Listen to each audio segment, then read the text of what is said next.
This is A7X fan Ben here with Xerecs, and this is CSG podcast number 44. Tonight we have a variety of topics, including news, customs, and some suggested topics as well.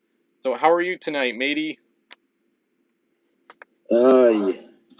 Well, it'd still be mid-afternoon where I be living, but I'm all right. It's finally feeling like summer. I'm in the middle of the summer campaign game. That's fun. And here we are. God, 44 of these now. Yep. I remember when you did the first 3. Yeah, I know. It's crazy. That's a good segue actually into the news. So we actually do have a few news topics, mostly one, of course, but so just as people probably already know, the last 3 episodes were huge. So the 41st podcast was with James Ernest, number 42 with Mike Selinker. Those are the 2 original game designers for Pirates of the Spanish Main. So that was amazing to have them on. And then recently, actually, that's June 11th, number 43 came out with Jason Michael, who did some of the flavor text and managed some of the WizKids forums back in the day. So the past 3 episodes have arguably been like the 3 biggest in a way. At least you could debate it, of course, kind of subjective, but some pretty big episodes, some pretty huge former WizKids employee guests. So thanks for listening to those. Wow. Highly recommend those episodes. Yeah, those are real fun. Yeah, definitely a big kind of an event of sorts in the Pirates CSG community. Of course, no relation to the silly events from South China Seas and whatnot on Revolution. But anyway, a much better event. Yeah. So the other news, of course, as most people know, miniature trading is shutting down on July 1st, and that's less than 2 weeks away. Time. Yep. So it's kind of a continuation of the bad news we got last year when late August there was like a kind of the MT crisis scare, which prompted me to get the forums up at Pirates with Ben, and so now it's finally actually going to shut down. There's actually the message on the website and whatnot. So that's it's a sad time in the community as usual. Kind of again a continuation from last year. So it's been in limbo for a while. The site hasn't worked well this year. It's been very erratic and weird. And I was going to do a trade recently with Quirkey and we're not even going to do it through MT at this point, especially because it might shut down before we can even finish the trade. So yeah, pretty unfortunate. So yeah. One thing that someone on Facebook talked about how we can save part of it with the Internet Archive, also known as the Wayback Machine. Yeah, so that's cool. I've got a link to that and a link to a lot of the stuff in the YouTube live description here, and that will also be in the posts for the podcast and whatnot.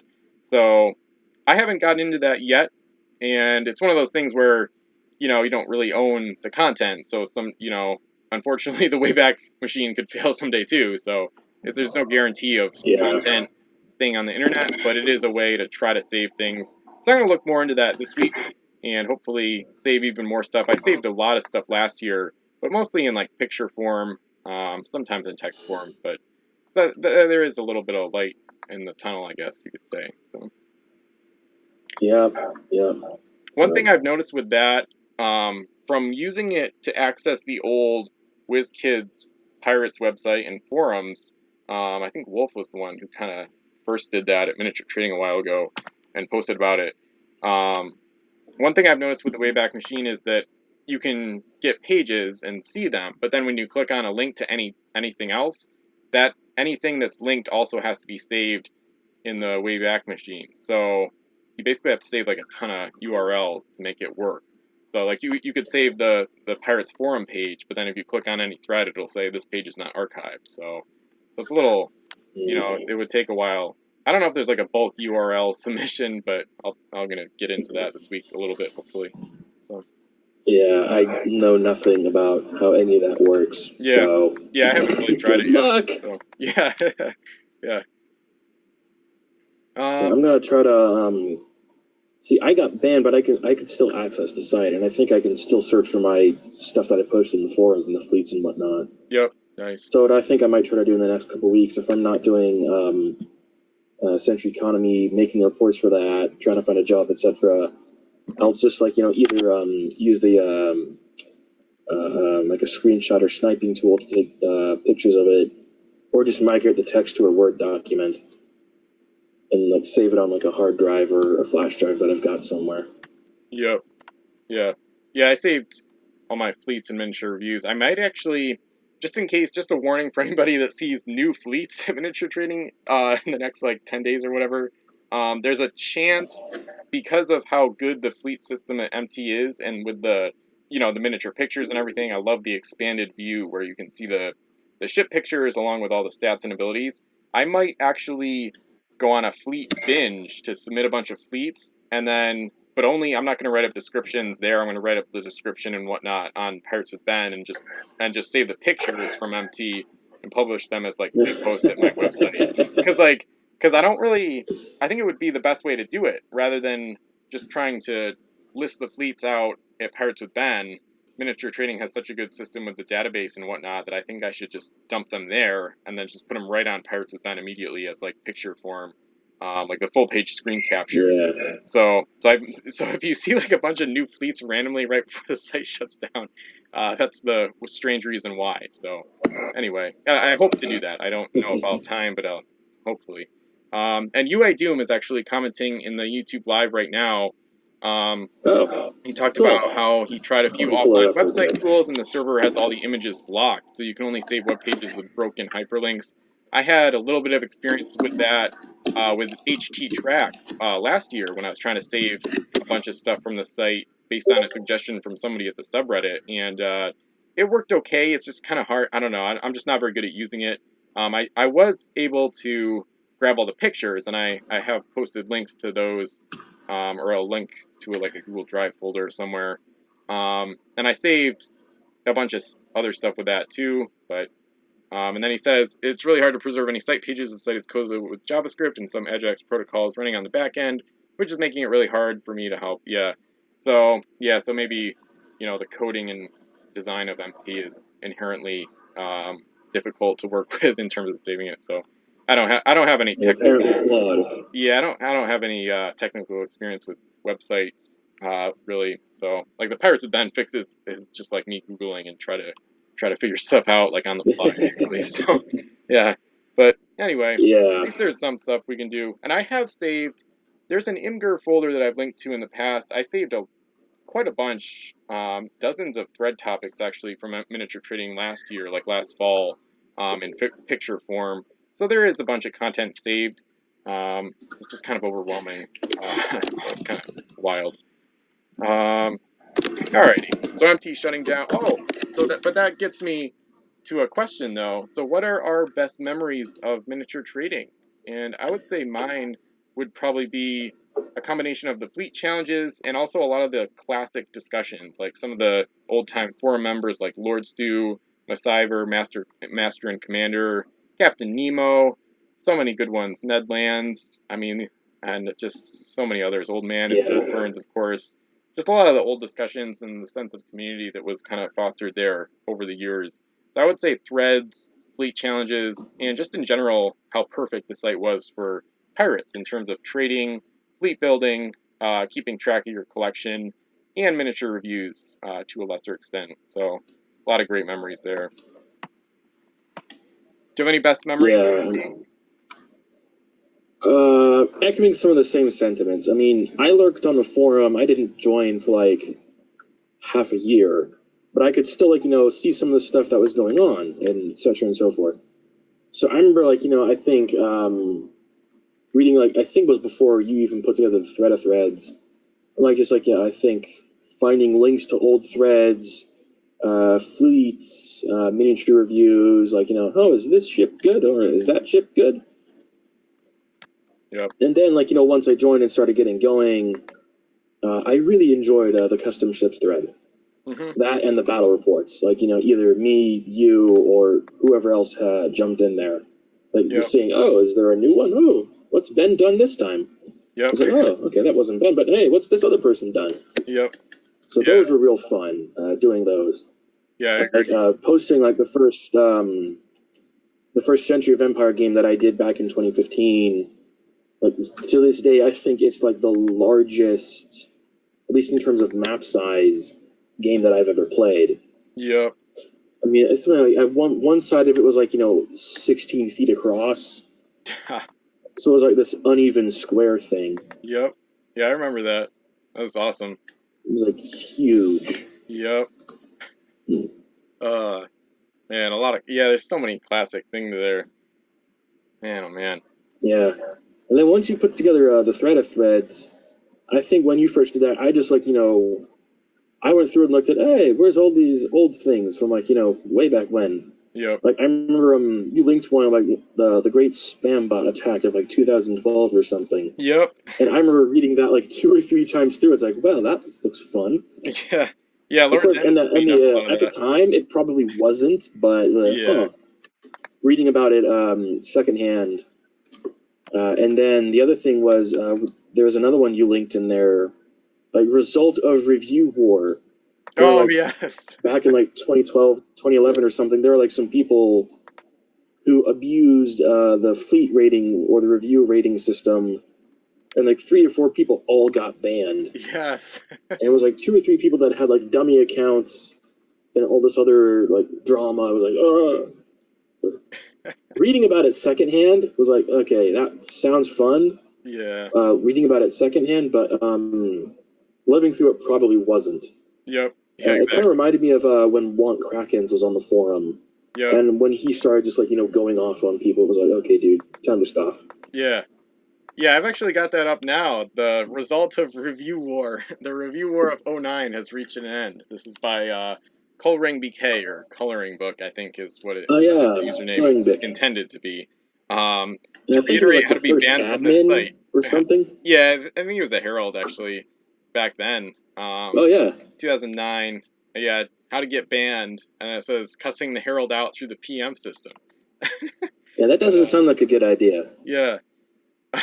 And I mean, then like, how would you like think that doing that would be good for you, all right. or how there wouldn't be repercussions? It's like, huh? Yeah, exactly. Man, this makes me I don't think I'm gonna have time, but like, yeah, this makes me want to save more than I already have of some of the thread of threads and some stuff in it and whatnot. Man, yeah, I feel like it's a thing where like until MT is finally gone for good, it doesn't hit you fully. So like on July 2nd, I'm totally gonna type in like a URL or something that my computer It's like like, huh? remembers. I have bookmarks. Yeah, I have bookmarks for like the economy edition rules and like the world game and stuff like that. I mean, it's saved elsewhere, but Yeah, it's still gonna be weird to like type in a URL. it's not there anymore. Yeah, and then it's just not gonna work.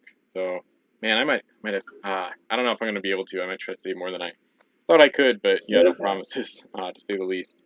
All right, yeah, so many great memories at MT.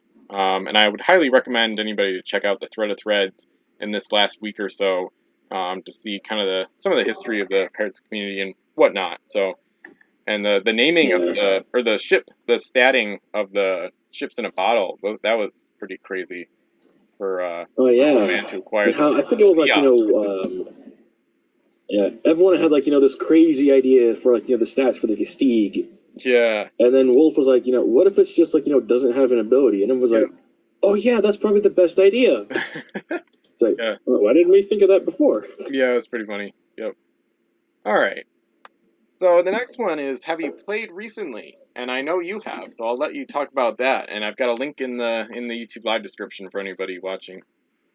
Hey, cool. Go check out my stuff, please. Yes. Shameless plug. Sorry. But yeah, every summer I play a what amounts to a campaign game, which is a fusion of 2 rule sets put forth by 2 different people. One is the Century of Empires rule, and then the other one is the Economy Edition rules. I liked both of them, and I did my best to kind of meld the two together to make this thing I call Century of Economy. Basically, it's me and my brothers playing a campaign game for as much of the summer as we can, and whatever faction wins at the end is declared, all right, that's the best faction until we play again next year. So that's the basic gist of that. And I've started, let's see, I think I started like the 10th or 11th, and I've gotten 2 reports out so far. and I'm working on reports 3 and 4. So report 3, knock on wood, will be up sometime Monday. I'm gonna try to work on it all tomorrow. I've got the script typed up. I just need to do the voice dubbing and matching up the pictures to the words, etc. and so forth. Yep, very nice. But in addition to that, today actually, I played 2 games earlier today. Nice. Our friend from the I think it was the 2015 economy game and the summer campaign that we did with him, where it was individual collection to collection. Yep. So he's moving to Washington mid-July. So we've had him over to one last hurrah, one last pirating thing. Nice. So we've already played 2 games. I got third place in the first game, and the second game everyone just kind of came from my head. And I got eliminated. All my ships were sunk. Oh, wow. And one of my brothers, the Ginger Ninja, he's got a home island raider, so I'm fairly certain he's just going to take the 7 gold that I did manage to get home, so I am last in that game. Yep. But it was time to podcast, so all right, I'm out. Later, dudes. Yeah, wow. Yeah, that's really cool. I actually played yesterday and published the battle report late last night. It was a really bizarre game, and I called it, the title is Bizarre Bottleneck Game, because I used the new idea that well, not really new. I thought about it a long time ago, was when I was at college, because there were study rooms with brown wooden tables, and I never did it then, but I thought about combining the 2 tables where the edges or the corners would line up, but only maybe an S or an L wide to create a bottleneck. Yeah. In the game yesterday, I didn't use the 2 tables like that. I do plan to play another bottleneck game, hopefully this summer. I'm not sure if I really will, but I hope so. And basically, the game yesterday was just it was bizarre. So I highly recommend anybody check it out if they want to see not only a strange game with a disputed winner or a disputed ending, but also a game where weird things happened with abilities that you wouldn't expect. Like Parley worked out, and a UT was exchanged with Parley rather than a gold coin worth value, because it was a face down UT, and also one fleet got all their gold from Ransom and Ophidius, the sea monster from Savage Shores.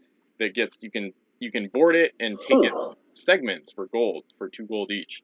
So yeah, it was bizarre. Yeah. And the ending, the final score, I reached out to Wolf actually to make sure I had kind of gotten the ending kind of right or wrong. I kind of ran out of time to play, so it was a really bizarre ending. But basically, by the official rules, the game ended with a score of the first 3 fleets were all within 1 gold of each other, or 2 gold, I should say. Wow. So yeah, so it was if you can imagine 3, 2, 1. So it was very close. So anyway, that was yesterday, and then the 2 games I played this summer before that were much bigger and much more grand efforts. Of course, the game from only a week ago was the 4 Fleet 100 point game, and that one turned out really great. And yeah, I read about that. Yeah, that one ended with only a 2 gold margin of victory. That one was pretty sweet. And I was trying to emulate the 2015 game. It wasn't quite as good, of course, but it was still a classic. So honestly, I've kind of asked this question, I think, in the past, I think the Pirate CSG survey, what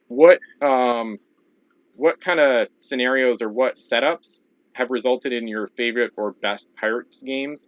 And for me, it would be 4 Fleets, 100 points, because both of the games I've played, maybe I've played other ones in the past, of course, too, at that level, but both of those games that I remember have been wicked good. So I think, you know, 3 to 5 fleets at maybe you can't go to 100, but 60, 80, or 100 points multiplayer games can be a ton of fun. They do take a bit longer, of course, than smaller games, but it's well worth it. So, and of course, this one is a little older. From May 11th, I played the Legend of the Giant Turtle game, which was that one got that was fun to read about. Yeah, that one was out of hand. It got kind of too long. It got pretty wild, but that one was definitely memorable.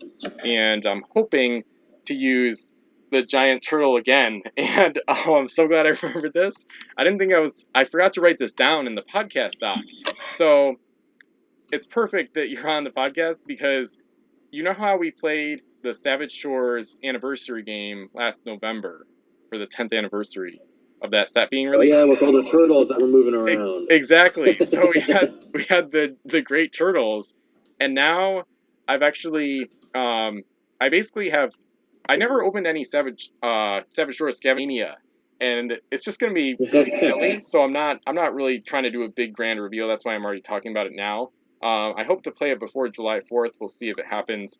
So it's gonna be Turtle Mania. So it's gonna be at least 3 great turtles, hopefully, and then the giant turtle, custom huge turtle, that's gonna be moving around too, and then it's gonna be totally bonkers though because I have 3 turtles UTs. Yeah. I'm gonna put all of them in the treasure distribution, and then I think I'm gonna try to use as many turtle ships as possible. So it's gonna be turtles everywhere. It's gonna be the turtle game. So it should be pretty fun. And I'm thinking, I don't know if I have enough, but if I have enough, I might try to do fleets with only turtle ships. So if I have enough, it's going to be only turtle ships going to Turtle Islands and finding the turtles UT. So it's going to be, it might be totally stupid, but it should be funny at least, at the very least. Yeah. All right, so that wraps up the games I've played and the games you've played. Have you played any other small games this year or no? Oh, I don't think so. Yeah. Or at least I'm not remembering any off the top of my head.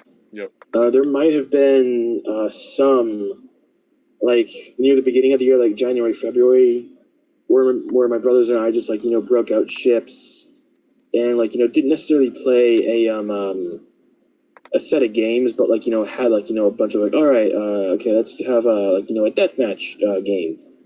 It was like, okay, pick a ship and then deck it out to the max, and then okay, throw it against your other decked out ship and see what happens. Mm-hmm. Nice. All right, so the next, We might have. I don't really remember. yeah, From there might have been some near the beginning of the year, but I'm not sure. yeah, nice. Yeah, I played a non-solo 4-player game. I think it was like May 25th as well. So that was cool to play with 4 players again.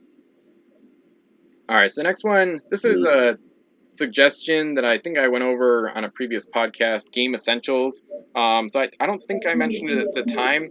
And one thing I would mention with that is the 5 documents that you can find on the homepage of Pirates with Ben, my fan site, which are basically the start here rules, the complete game rules, the pirate code, the master keyword list, and Wolf's reference diagrams. You definitely don't need all 5 to play, but they're all really helpful. The reference diagrams are the most optional, but the other 4 are really pretty important. So if you are able, it would be great to have all those documents up either on a computer or in paper form whenever you play Pirates, just for quick reference and just so you can look anything up on the fly when you need to, rather than wondering if you played it wrong, the whole game through. So, and then the second part would be always make sure to have a D6, of course, measuring card or little, the little straws that have for the L and S measuring, and islands, of course, and coins in addition to your fleet. Because sometimes, you get all your ships out and the crew, and that's a big deal to get all set up.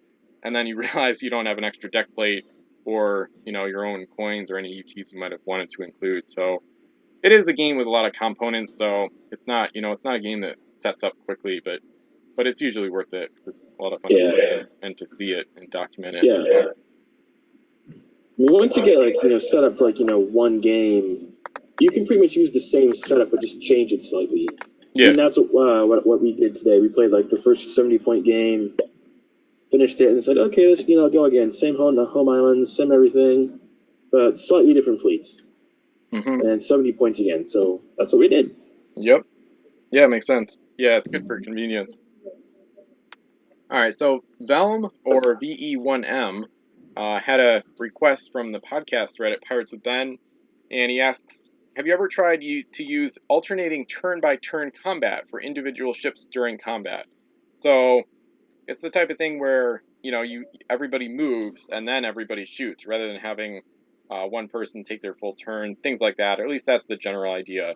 So, and like Wolf says, this is the type of thing that would, you kind of have to do like a rules overhaul to make it viable. I haven't played, I haven't tried that yet. It is interesting to me, and I actually have a link to Captain Vendari's Action Phase variant, which he uploaded to Board Game Geek.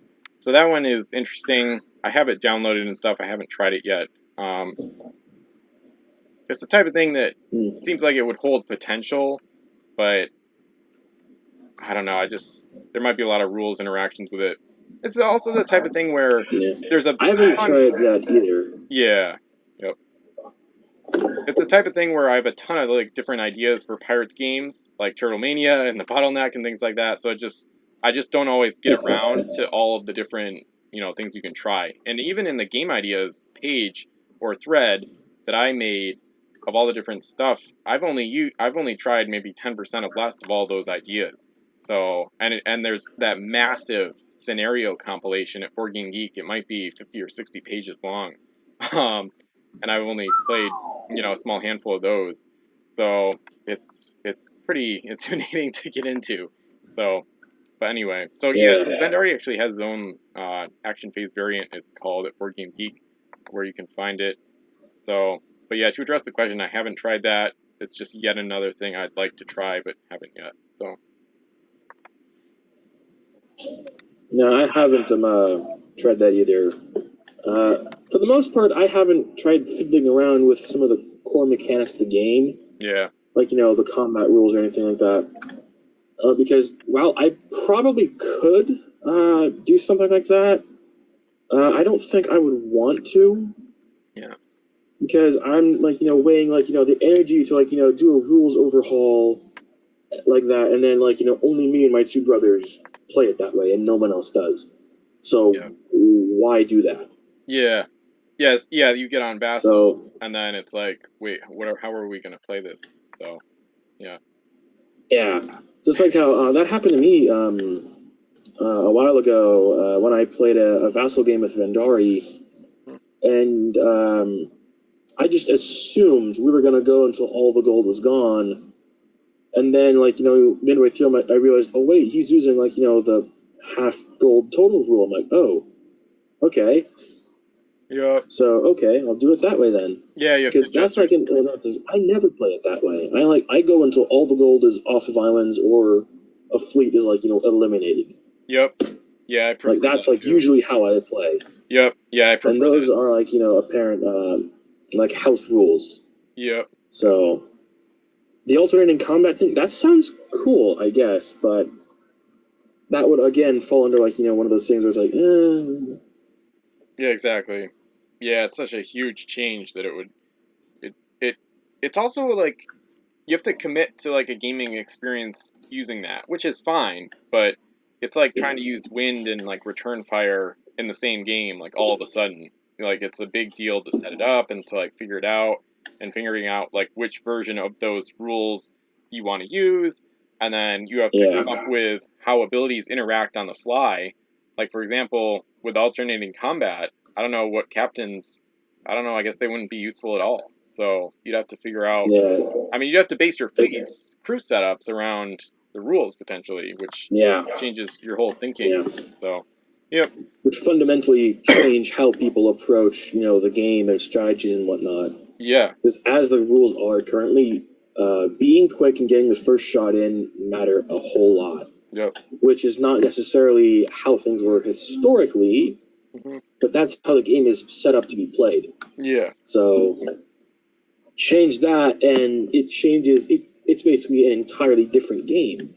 Yeah. Yep. Yeah, I might try out a few house rules in games this summer, but anyway, I got to get moving on that. Well, sort of. We'll see. I'm hoping to do wind in a somewhat large game later on, but we'll see. So the next one comes from CR Sluggo. He's got a suggestion. As a topic you may want to discuss, what are your thoughts on the current market of Pirates items? Is it still overall a seller's market, or have prices started to shift back towards the buyer again? This one is I would say it's mostly a seller's market in my opinion, or at least based on prices I've seen on eBay. I would say eBay has just basically just been a lot less hot than last year. Last year was crazy. This year, I just haven't been Yeah. posting as much as at the BST group on Facebook and in the eBay thread on Pirates of Den because there's just not as many deals. I feel like a lot of people unloaded last year, and maybe part of that was because we saw some crazy record prices last year.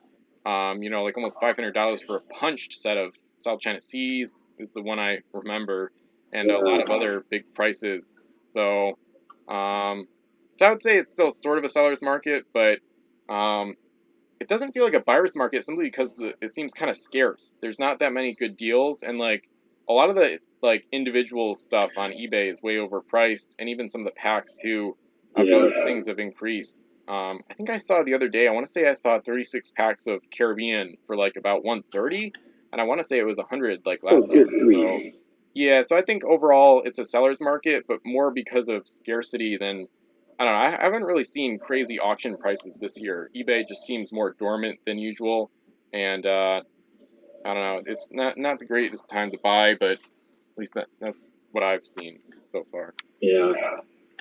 Yeah. And there's like, I've seen a couple things that on eBay that have caught my eye, but it's like, well, I don't have the money for that. I'll Yeah. just sit here and watch it and hope that, no one bids on it. It ends, it gets relisted at a lower price, and, rinse and repeat. Yep. Until it comes down low enough to where maybe I could try to get it, but then by the time it comes down that low, that's probably a good deal, and everyone else knows about it.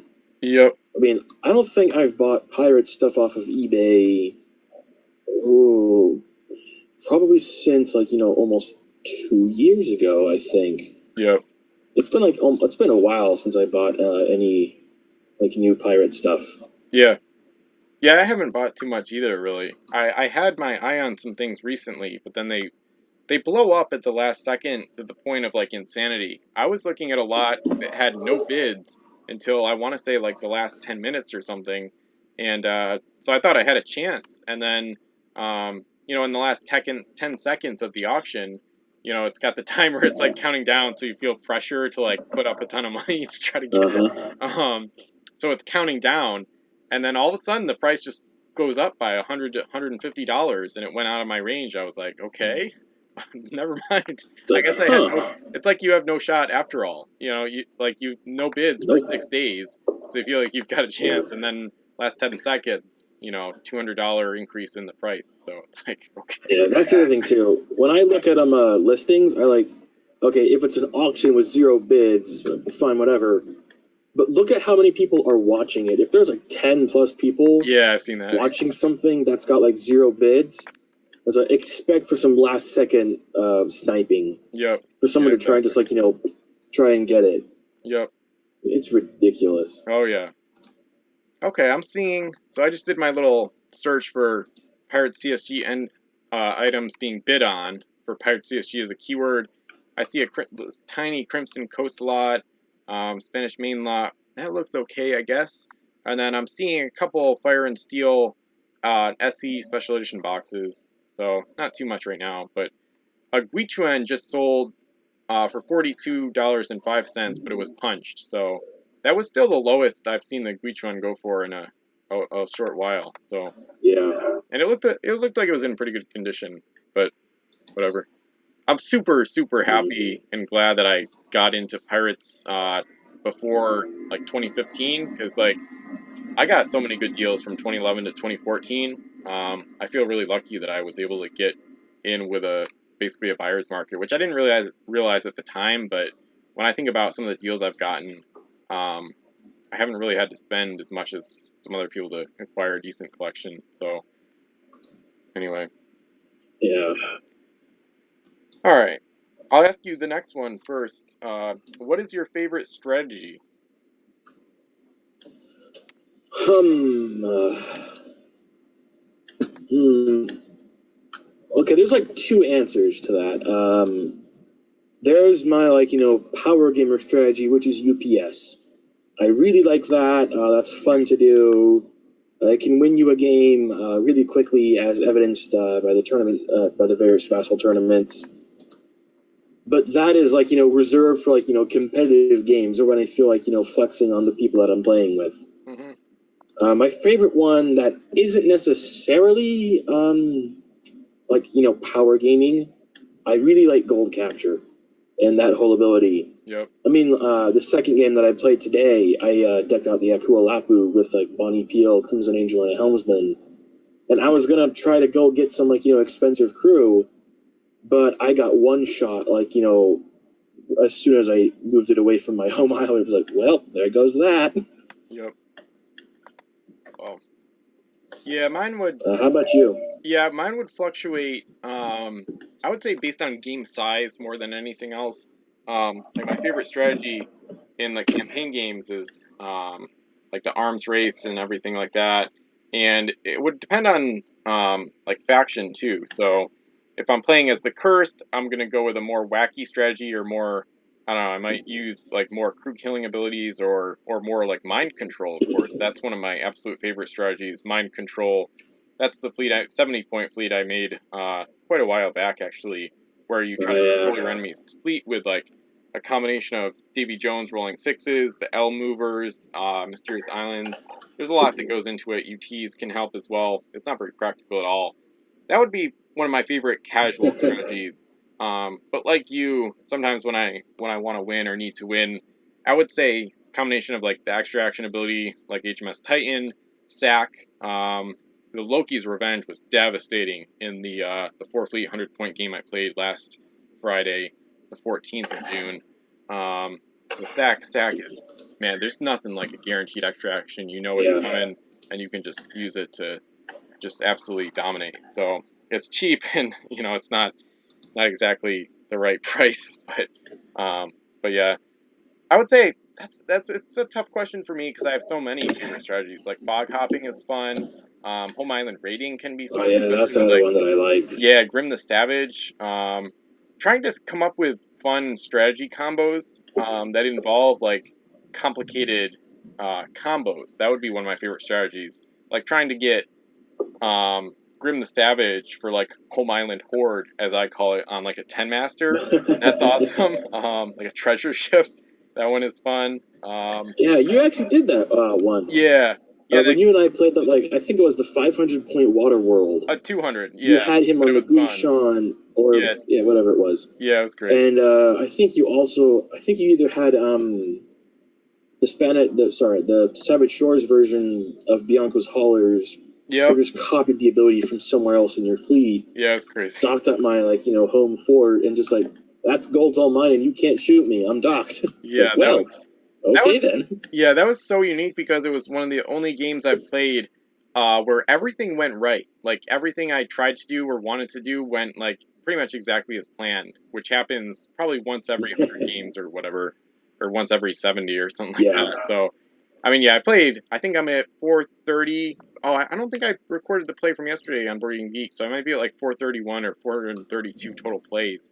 And I would say the perfect game has only happened 5 to 10 times at most. So, and to have it in a game of that size against a good player like you was just really wild. And but the cool part is, I might be getting a combo like that into action again soon. So, as a little hint, Yeah. there's a game I'm looking forward to playing. I Ooh. don't know if it's going to happen, but if it does happen, it's going to be it should be really really interesting to say the least.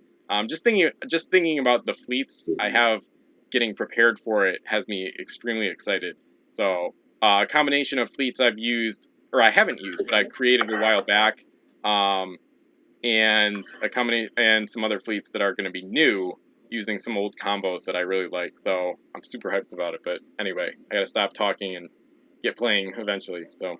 But yeah, my favorite strategy is just be Yeah. all over the place. So mind control would be my favorite casual strategy, but I'm willing to use almost anything. So I guess the only Yeah. strategy that I wouldn't like as much would be like stuff to do with like submersibles. I'm not a huge fan of sea creatures or submarines a lot, which is part of the reason I was annoyed with the ending of yesterday's game. But anyway, uh, you'll know when you read if you read about it. It was strange. So Yeah, I I'll want make to sure to say go it. check it out after the podcast here. Yeah. Anyway, Maybe I'll try to And mention that's that on the podcast. that was the bottleneck game where you did Yeah, that had the submerged stuff that you weren't fond of. yeah, yeah. It was. All right. It was like, I don't know. It was like one of the very few games. It was a rare game where, you almost had a disputed winner. So the fleet that technically won in a really kind of a disgusting way, in a sense. And like I didn't realize it though yesterday because I was really pressed for time and I was trying to rush the ending of the game. And basically I should have kept playing, and if I had, it wouldn't have turned out for the worse. But it was just weird. So the combination of like Then rushing it the would have been end different. and like and like not realizing that I should have kept playing, it made it like a almost like a dual winner, like disputed winner type situation, which is really rare. So Yeah, it like was the 2015 economy game that I played oh in the god, winter. oh With the yes, disputed winner there. that was I don't want to talk. Gosh, that's a sore subject for me. I just think about that and I'm like, no, Yeah, no more.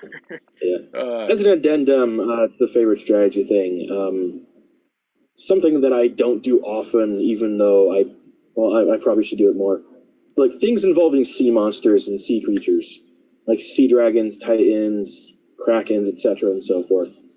I think I played a game once where I had like 4 sea monsters and 1 actual ship, and I won by like and I somehow won.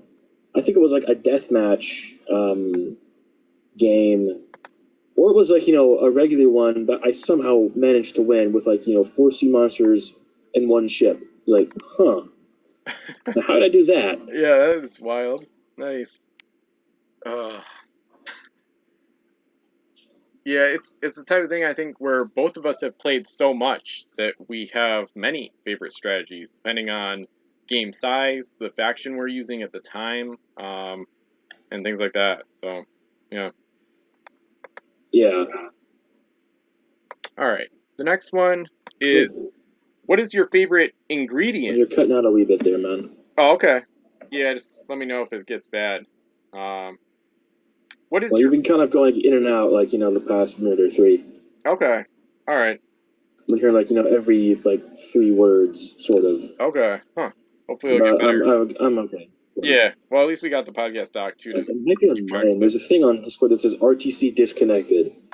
I can still hear you, and you can still hear me, so Yeah. I think we're good. Yeah, I don't see that anywhere on my end, so should be good audio. That's getting recorded hopefully. So, yep. And Yeah. yeah, we got 3 watching on YouTube. So thanks for watching and listening as always. We had Hey, 4. 3 people. Yeah, we had 4 earlier, so that's cool. All right, the next one. What is your favorite ingredient when making custom islands or terrain?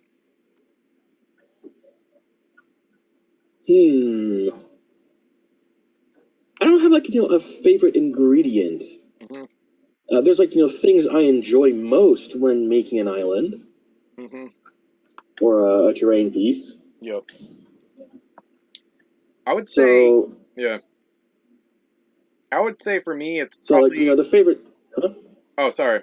I would say for me, it's probably either sand or like the grass powder, because of the way it looks in like the finished product. I love my islands that have like sand or like the really fine green grass powder on them.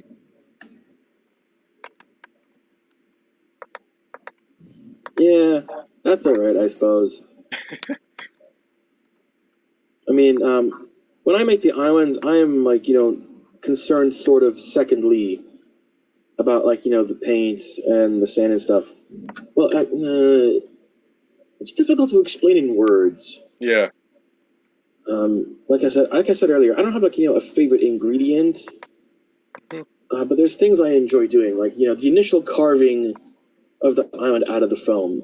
That's Okay. something I enjoy greatly. I actually don't enjoy that because it's some huge mess for me at least. So Well, it's yeah, funny. yeah, it can be a huge mess, Yeah. but it's also like okay, here's this like square-looking piece or rectangular-looking piece of foam, and from it, I'm able to make something that looks round and could potentially, like depending on how well I do it, looks like an actual island from someplace. Yep. And like most of that is like the initial cutting, carving, and shaping of the foam with whatever tools you have on hand. Mm-hmm. And then after that, the painting, the adding the details, like I did on my island making videos, the two videos I did for making an island, Yep. or at least the steps that I follow. So the first layer of paint, the second layer of paint, and then the glue, the sand, and the final layers of paint, and adding any shrubs or anything. Yeah, I like adding shrubs because they look cool too. I ran out a while back, so I kind of missed them making some of the islands. But yeah, I do remember liking some of the carving. I distinctly remember Captain Mission's Pirate Kingdom when I got that piece. I immediately, almost immediately, knew what I wanted to do with it because it was. I remember. I think I have the original pictures too in my Ocean Train Contest 3 entry page or whatever, where like you can see exactly what I should do with it because it was already had like some space cut out, and then there was like little indentations where I could make the tunnels and stuff, or the arches and whatnot. So that was fun because I got to like see it and then just dive right into it. And that was the type of thing where I wanted to make it kind of look like craggy or just kind of harsh in general.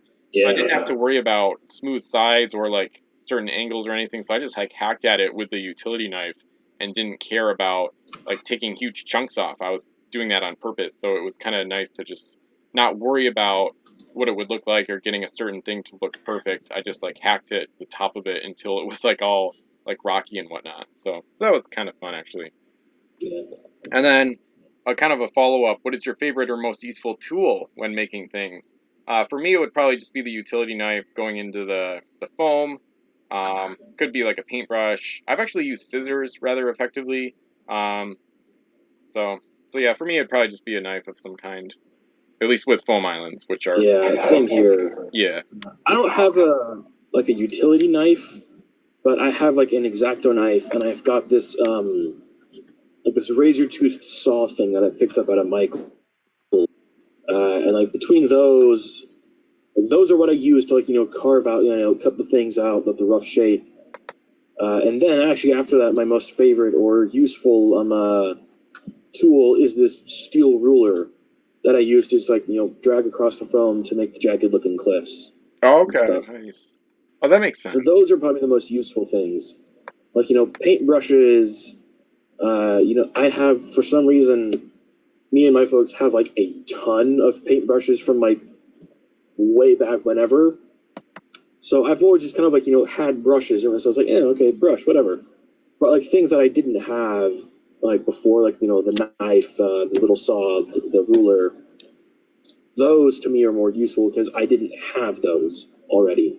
I had to go out and get those, Yep, to make the islands and whatnot. yep. Very nice. Yeah, that makes sense. All right, so it looks like we'll get into the customs segment, which will be short tonight. So we're gonna do one custom per person, and I've got the email thread up, so we can do yours first if you'd like. HMS Lightstone, right? Yeah, that's what it is. I'm looking at it on my spreadsheet for Spruce Magna. Cool. Yeah, if you want to list it off and whatnot. All right, so shall I read it off? Yeah. All right, okay, so from my set Pirates of Spruce Magna, we have HMS Lightstone, English ship, and for 22 points, you get a 5-master with cannons of 4S, 2L, 2L, 2L, 4S. It has 3 cargo, a base move of S+S, and an ability that reads as follows. Give this ship a shoot action. A light beam L wide and L plus L long leaves this ship in one direction. For every friendly ship in the path of the beam, give +1 to its die rolls for this turn. Remove a mast from this ship. And the flavor text reads as follows. Built in conjunction with the Ionics, the Lightstone is unlike any ship in the fleet. There is not a single flame lantern on her. Instead, illumination is provided by the strange luminescent stones the Ionics use, which gave rise to her name. Nice. Yeah, this one I saw in that It's email one of the thread. two, huh? I found it pretty interesting. Um, I will say at first I thought it was really overpowered, but then I kind of glanced over it too quickly and didn't see the restrictions on the abilities and stuff. I think it could work. I wouldn't mind seeing the ability be a little bit more restricted to maybe S wide or something like that. But the fact you have to give up a shoot action or give an action and then remove a mask from the ship, I think that is solid drawbacks. The other thing that concerns me a bit is that it affects every friendly ship, but also it gives +1 to die rolls, so like D6 rolls, which is really powerful. I was talking with your brother actually on the forum about how that ability is really powerful because it applies to, navigators and AA and EA and all sorts of rolls, and it helps you avoid reef damage. So it's like a super, super good ability. With that being said, I think the Lightstone is probably fine to playtest at that cost. I have a feeling she might be a bit overpowered, but I think she could work well. It's the type of ship that I would want to surround with um, good gunships in a big battle, things like that. Maybe a cheerleader as well, and then you could. It doesn't say anything about restricting cannons, so you could shoot some of those, especially those 2Ls, could shoot along with the light beam. So that's pretty cool. So I would use her in the middle of like a big, powerful squadron and just try to steamroll all the opposition in like a larger game. Yeah. I mean, it's a five-masted ship, and it's kind of meant to be a gunship. Yep. But it's kind of meant to be like a support. Well, Yeah. I kind of designed it as like a support gunship that could take care of itself. Yeah. Exactly. So, giving the ship a shoot action, you would use either one of the 4S cannons for that, assuming you still had them, I suppose. Mhm. And then you could use the 2Ls, I guess, to shoot at anything else that was threatening you. Yep. Giving it that ability, though, and that base move, I purposely limited its cargo, Mhm. so you couldn't, overload it with a ton of crew. Yeah. You'd have to get a little creative with who you put on it. Mhm. Yep. Yeah, that makes sense. So that's one of the reasons I did that. Yep. And also, I think automatically, as soon as I wrote this ability, I was like, well, this is going to be a 20-point plus ship. Yeah. Yeah. Exactly.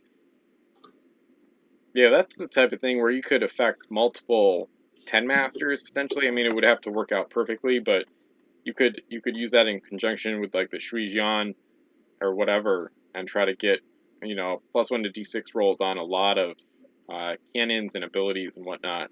So that's the type of thing that would be wicked good in like super crowded battlefields. Like I'm thinking like Vassal Campaign Game 1, some of your COEC Oh, games, like yeah. Command the Oceans, like super crowded areas. That could be awesome. Yeah. In those situations, like crowded fighting conditions, it becomes much better. Oh yeah. But a lot of the campaigns that I've played, in physical ones, like the ones in the summer, Hmm. with few exceptions, a lot of times, big battles, they do get crowded, but it always happens that ships like this never seem to wind up in those battles for Interesting. whatever reason when I've played them. Yeah. Or it's like ships like this wind up on the outskirts and not in the center of the action. Yeah. Interesting. So, then Yeah. again, I don't know how many of these type of things like this that I actually have available to use. Hmm. So it could just be me not having experience with that kind of ability Yeah. or something like this. Yeah. I mean, like the Yeah. cheerleading ship, everything with an S gets +1 to cannon rolls. Yeah. That's perfect for a campaign game, Mhm. but I don't think I've ever used one of those effectively in a campaign. Yep. I was gonna that made me want to mention what you said earlier. Um, it made me when you said they're never at the center of battle.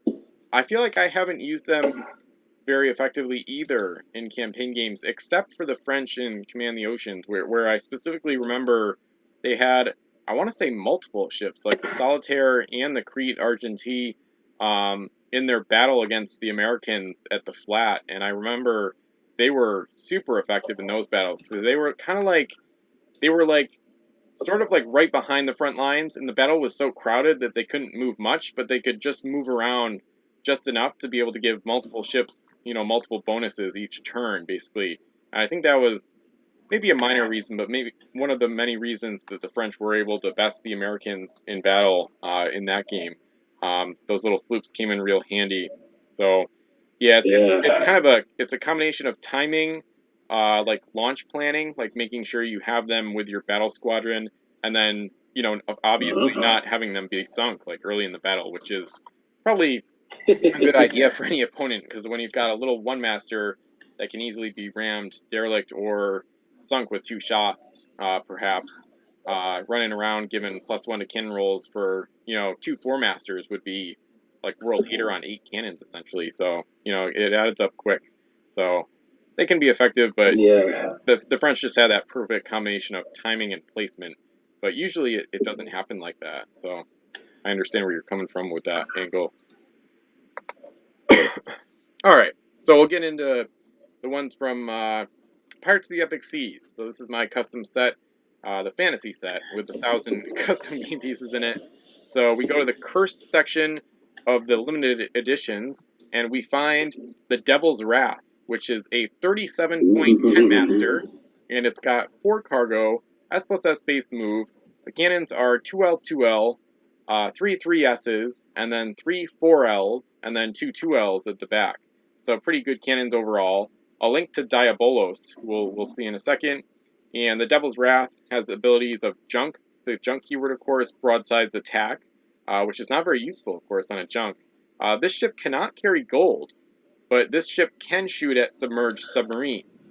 So a few unique abilities there. And the flavor text, bursting forth from the fiery depths of hell comes the latest in a long line of cursed behemoths. Setting sail from deep in the Indian Ocean, Diabolos is taking his wrath to the Americas to wreak havoc and send humans to their doom. With a cargo hold always full of ammunition, the crew has but one purpose: sink enemy vessels, whether they are above or below the waves. Plunder is ignored in the conquest of annihilation. And then I'll go over the link crew Diabolos, which is translates as devil, and it was partially inspired by a villain from Final Fantasy VI, which is my favorite video game that I've played. I'm not a big gamer, but anyway, FF6 is awesome. So Diabolos is an 18-point game crew. Wait, what do you say? Sorry. No, I've not played any Final Fantasy game. Yeah, I'm looking forward to playing more any someday. video game, really. Okay, wow.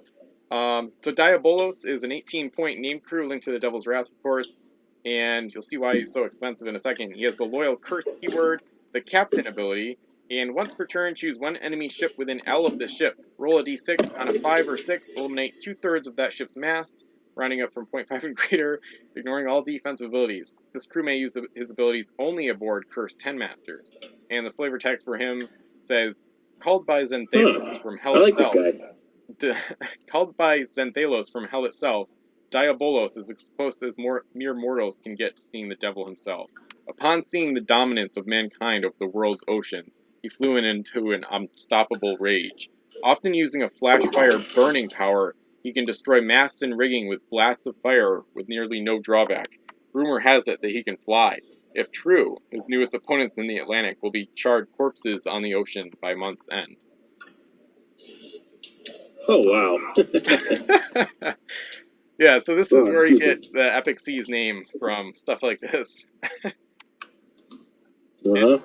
And the 10 master above, here's the 10 master above is 60 points. Here's good grief, this thing is nuts. It's like, here is my pirate's weapon of mass destruction going up against your weapon of mass destruction. Yeah. Good grief. Yeah, so 3 customs. I like the base move on the 10. I like the base move on this. That's really nice. Yeah. Given what this ship and her linked crew can do, it's good there's only 4 cargo. Yep. I'm not quite sure how you'd be able to use broadside's attack. Yeah, no, you wouldn't. On this effectively. Maybe, especially since the masts overlap. Yeah. And broadside's no other abilities. Maybe, like, if someone manages to get, like, the first shot in on this thing and eliminates, like, half the masts, then maybe broadsides would be useful. Yep. Shooting at submerged submarines. That's kind of just gravy, in my opinion, considering what else this ship can do. Yeah. But the real power is in the linked crew, in Diabolos. I quite like this fellow. I think it's a good thing you put that last part of the ability, that he can Yeah. only use his abilities aboard Cursed 10 Masters. Yep. Because there are a handful of non-10 Master ships that are like 20 points or more that you and I have both made. Oh yeah. So imagine getting him onto one of them Yeah. when they're already much more mobile than the Devil's Wrath. Yep. It's like, huh. Yeah, and the ability, I know it's really wordy and specific and kind of, I don't even love the ability, but it comes directly from Diabolos. It's like a Magicite power in Final Fantasy VI, where I think at most, I don't know, it's like Gravisha or there's like a spell you can use, and then there's like a Magicite, like Esper you can summon where, I think the most devastating effect is it knocks out like 15/16 of your opponent's hit points or something, like HP or something like that. So yeah, which is like, I don't know, 90% or something similar. So I didn't want to make it that extreme, so I had it based on Critical die hit. roll and then eliminate 2/3. So which is still really crazy, but a little bit more reasonable. Yeah. So This guy, seeing him in like one of the campaigns that you or I play with the house rule about 2 hits to 1 mast, oh yeah, just ignoring all defensive abilities and just straight up eliminating masts without needing to necessarily shoot the ship, yeah, that's quite powerful. yeah, Good yeah. It's thing pretty he's crazy. 18 points. Yep. And the reason I made Although looking at it that way, some people might think that Devil's Wrath should be cheaper, but you haven't. Well, I shouldn't say you haven't seen, but I don't think many people realize how ridiculous S plus S speed is on a 10 master, because you're gonna put a helmsman on there. yeah. That's a 10 master moving triple S. You're probably in the games you use a ship like this or the Zanfu in. You're probably going to be getting extra actions from either SAC, AA, or somewhere else. So that's 6S speed with 20 shots on a 10 master. There's not much more powerful than that in the entire game. So any 10 master with S plus S speed, I think should get jacked up in points. I think the Zanfu should be at least 30. So this one, even though the cargo's low, some of the cannons aren't great, and the extra abilities really aren't that great. But the S plus S speed with the 12 cannons alone, that's just an absurd starting point. So I'd never want to underprice my customs. So I just go high from the start, and just if they stink, they can come down eventually. But whatever. So and then Diabolos 18. So you got 55 without adding a helmsman. So obviously this is more of a campaign game or like a 100-point deathmatch type thing. So yeah. I'm thinking though, he links to the ship, so he won't take up any cargo space, which means you've got 4 cargo and still quite a bit of point room to throw on some more other cursed things, for lack of stuff. Yeah, you could do I mean, Davy you could Jones. fit the all-powerful Jones on here. Yep. Phantasma from ROTF, maybe something like that. Yeah, Res Fiends. Yep. I suppose if you wanted to, his Davy Jones curse version, but or since Diabolos is a captain already, just throw on like a helmsman, a cannoneer, and then 2 equipment of your choice to take advantage of those bow 2L cannons. Yep. When you're not using his ability. Mm-hmm. So double shot and a fire shot from the front 2 cannons. Yep. Maybe. Or the stern ones as well. Yeah, this is the type of thing where we've made so many customs and so many named crew customs that the combos are endless, but they're out there waiting to be discovered, I think. There's some OP combo with probably both of these custom ships we've talked about where they become something that we don't even realize how powerful they can become based on the crew you would have. Or those the Devil's Wrath, and then you I think I'm not sure, but I think you gave the curse to someone who functions similar to Captain Nemo, along with some other things. Just going off ones I have made curse crew that have an ability to board a ship from L away without having to ram. So like Captain Nemo plus L board plus sack on a 10. It's like, oh, good Uh, gravy. oh god, yeah. Yeah, there might be some revisions based on campaign gameplay long in the future. We'll see. I just thought of Yeah, another one maybe. with yours. The Lightstone, it says give the ship a shoot action. If she got an extra action, she could send beams in both directions, either side of her. And then this is like Oh yeah. this is completely absurd and like would be like a almost like a fake game or a scenario, but like you could have like two 10 masters on either side of the ship and then send beams in both directions and then get like +1 to d6 rolls on like four 10 masters and like 40 shots. uh, That's oh interesting. yeah, try it out. Starting Lightstone with 10s. I know. Okay, you've made like an English 10 master, like HMS Union Jack or something along that line. That was the other, that was man, not Submariner 96. I can't remember who that was. Man, it was one of the mercenary named Whatever. uh MT members. I have HMS Shui Jian. I just made the SS10 master. Ah, that's what it was. Yeah. That's But what it was. anyway. But anyways, so like getting like a couple like friendly 10s on either side of the Lightstone, and then giving the Lightstone an extra action to shoot the beam twice. Huh, that's interesting. Yeah. That's very interesting. Yeah, I'm sure. I'll have to try that. Yeah, I think JW Darkhurst might want that to get tested on him. No, he might. He might. Who knows? I mean, within Cirrus Magna, I think there's like a couple potentially broken 10 masters. Yeah, probably. Some I of mine are mean, probably breakable, there's but I one that I haven't made called realized. Outbound Flight. Yeah. Oh god, that Yeah, is there's one I weird. made called Outbound Flight with Yeah. like, L range immunity, S+S space movement, and like 7 cargo with decent cannons. Oh no. I mean, it's nuts. Yeah. Uh-oh. Granted, I'll say this for the Outbound Flight that I made, all the cannons are short range. Yeah. Yeah, that So, can be an issue it's with got the same tens. problem that Yeah. Zeus has. Yeah, exactly. Although I'm not sure if that's much of a detriment. Yeah. Not a huge one, but whatever. Could always just jack up the cost. I don't know. I mean, it's not always a I solution. I think that don't one know. costs like 40 or something by itself. I don't know. Yeah. Yeah, I mean, I've got, yeah, the Devil's Frenzy, I put at 60. That one is totally, that's totally bizarre. All right, let's not get into that because that's gonna be another half hour. Anyway, but yeah, Yep. we got a lot of good customs out there. So anyway, um, Yeah.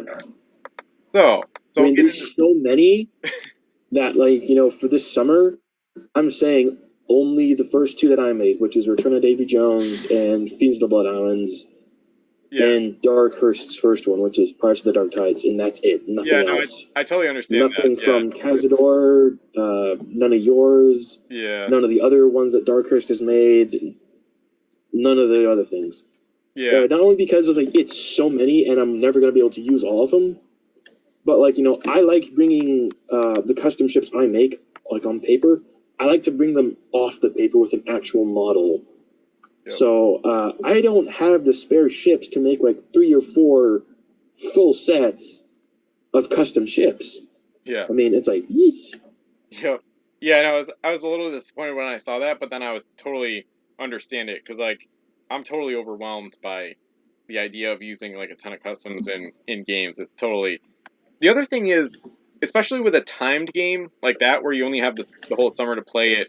Where I mean, it's about a bunch of time, but it's a limit either way. So like you don't have time to look up customs and figure them out and understand them and look them up and then actually remember to launch them during a physical game that has a time limit of some kind. So that's part of the reason I didn't use many in Command the Oceans because it's like I gotta just go, I gotta play. This has gotta end Overload. someday. So customs are just gonna make it take probably twice as long, maybe. So I think they're best for like Vassal or games where you can just play for a really long time.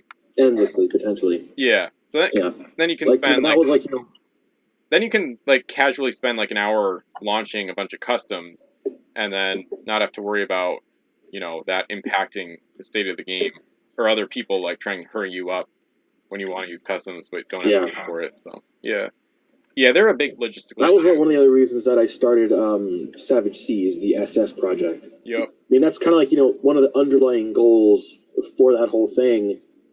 I want to use every single ship, everything WizKids, like up Oh my god. including RSS and the unreleased stuff. Yeah. And like every single custom ship, like yours, mine, my brother's, Cazador's. I want to try to use all of it. Yeah. Good luck with that. And like see how that goes. Yeah, I know. I'm looking at your set here of Epic Season. Like, well, I don't know how I'm gonna get all this in there. Yeah.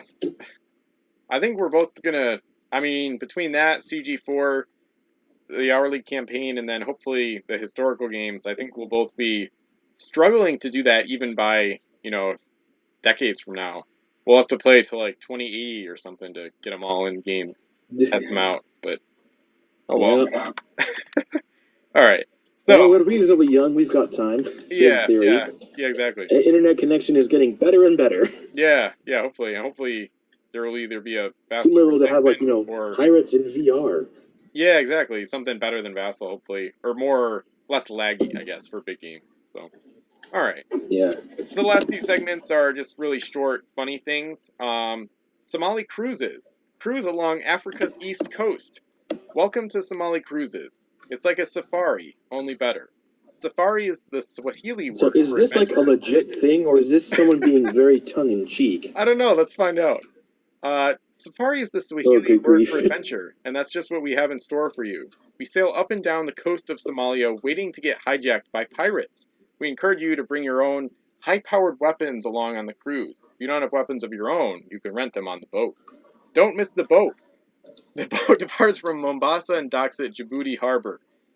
Cabin space is limited, so respond quickly. Reserve your package before June 29th and get 100 rounds of free tracer ammo in the caliber of your choice. Our guarantee. We guarantee adventure. We guarantee that you will experience at least 2 hijacking attempts by pirates, or we will refund half your money back, including gun rental charges and any unused ammo, minigun charges not included. How can we guarantee that you will experience a hijacking? We operate at 5 knots within 12 miles of the coast of Somalia.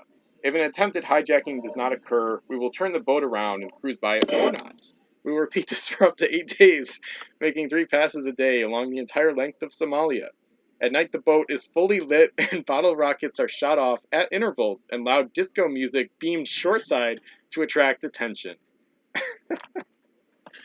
So this is from someone at Miniature Trading. They submitted this to the website a long time ago. It might have been before I joined, I think. And I found it. It might have been when I was making the thread of threads. I want to say it was sooner. It's the type of thing where I came back to it, or I rediscovered it on Miniature Trading, the link to it, a couple times over the years, and I always forget about it. So I wanted to make a note to talk about it.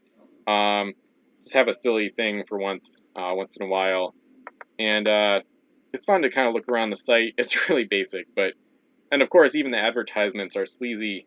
Just like the thing, it says "When Girls Fight" or something like that. It says "Real Girl Fight." Yeah, But then if you click on it, it doesn't go anywhere. So I don't know. It's trying to load the page, but then I already tried it. But all right. So then on the rates section, it's $800 a day. Meals not included. What the heck? I only looked at the front page. I hadn't looked at the rates section. What the heck? Oh, they have testimonials too. So Zeke from Springs, Kentucky says, like ducks in a barrel. They turned the ship around and we saw them cry in the water like little girls. Saw one wounded pirate eaten by sharks. What a laugh riot. This is a must-do. I really hope that this isn't real, because that's terrible. I mean, that's really terrible. This can't be real. This has got to be a prank, right? Well, real pirates are bad, so it's not that bad. Yeah. Yeah. It's like, says plenty of targets. The adventure of a lifetime. So. What in the world, man? So if anybody has any experience with it, I don't know how to contact them. I don't see any. I don't see any contact Authentication or info. anything? Yeah. So I don't know if you could give a new testimonial, What but in the world? maybe you could search around or something if anybody listening has tried it out. Somali Cruises. All right, so I Well, I haven't really tried it hope by that's the just way. like, So someone's idea of a prank. yeah, again, I haven't tried it, so I can't give any uh experience. So the last one, I thought of this silly idea where I I think you've seen the 500 point English fleet I have on miniature trading from I just wanted to submit it kind of for the hell of it a long time ago because I played that 500 fleet or 500 point 5 fleet game, and like a few months ago I saw it on miniature trading and I thought it said oink. So it said 500 oink English fleet. So I was like 500 oinking pigs in a fleet on ships, pirates in a game. Maybe this is the new custom. Pigs galore. Yeah, maybe. Yeah. So I don't know if you've had any weird things like that where you misspell words in like fleets or reviews, but well now you well with your R Uh, missing, you could actually do that on more purpose. recently, more recently, and accidentally than on purpose. Like my R just all of a sudden just stopped working, along with the 1, 2, and 3 right above it to the left on my numbers line on my laptop. Oh wow. So if I type out a word that has like R in it, like case in point the other day on your site where I was trying to say T-shirt, but the R didn't wasn't there, and I didn't catch that the R wasn't there, so it wound up being something else. It was like, huh, oops. Well, But so that happens a lot more now by accident, but not on purpose. yeah. But usually, when I did fleets or reviews, I tried very hard to make sure that things were spelt right, or that the grammar was good, or stuff like that. Yep. I don't Yep. think I've ever purposely misspelled something, but I could be wrong. Yeah. All right. So that wraps up tonight's discussion. We hope you enjoyed it, and we'll wrap up with the questions of the day. Mine comes from the recent news, of course, and it's the one I asked earlier. So, what's your favorite memory of miniature trading? I'd love to hear from the community about why you enjoyed miniature trading over the years, what you liked most about the site, and overall your favorite memories. Whether you joined this year or you've been there since 2006, like old man. So that's my question. Yeah. Right. Mine is a bit. My question of the day is a little layered. To players and collectors of the game, would you ever consider making custom game pieces and make a model for them, using either pieces of existing ships or use other materials to bring your creations off the paper? Circling back to what I said earlier, like if I make a custom ship, then at some point down the line, I am going to try to make a model of that custom ship. So at some point in the future, I'm going to try to make an HMS Lightstone that I can hold in my hand and not just look at on a screen. Yep. Yeah, I love that. So, other than me and you, to the casual listeners and other hidden lurking pirates out there, what say ye? What say ye? Yeah, slipping into some pirate speak there at the end. Yep. Trying to think what that's. Man, what am I thinking of? Oh, I want to say, man, might have been I think it was Bard from the Hobbit movie. I think that's what it was in the last Hobbit movie of the three or whatever. No, I don't know if it was that. I don't know. Maybe it was a Pirates of the Caribbean movie where they actually said "What say ye," but that's where I got it from. Yeah, that probably was pirates. Yeah, seems like it would be. Oh, all right. So that wraps up the podcast. Thanks for listening. And this was number 44. Feel free to answer the questions of the day in the description or in the posts and comments below. And we'll see you again more soon for more Pirates content. Yeah. Thanks for listening.